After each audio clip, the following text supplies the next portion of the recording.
Jón, óþarlega stórt tap fyrir Ítölum í kvöld, það rétt með þetta hjá mér? Já, frekar. Bara ef þú hittir ekki skotum þá er erfitt að vinna Ítala saman hvort það sé heima úti. Kaflar í leiknum samt, svona við sem við aðdáendur íslenska liðsins sáum alveg svona einhverja kafla í leiknum. Ég meina, upphafið á leiknum, það voru kaflar hérna í seinni hálfleiknum, er þetta ekki eitthvað til að byggja á? Jú, við þurfum bara að fá fleiri stopp í vörnina og þá getum við sótt á opna velli og við sækjum á opna velli, þá erum við stór hættulegir. Var eitthvað sem kom ykkur á óvart í ítalska liðinu? Ekkert þannig, þeir hittu bara skotum og bara vel gert þeirra meðan við vorum ekki að hitta á hinum endanum, þannig að svona er körfuboltinn.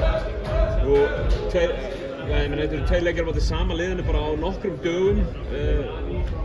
Er þægilegt eða óþægilegt að fá að fara út núna að spila á móti liðinu ytra?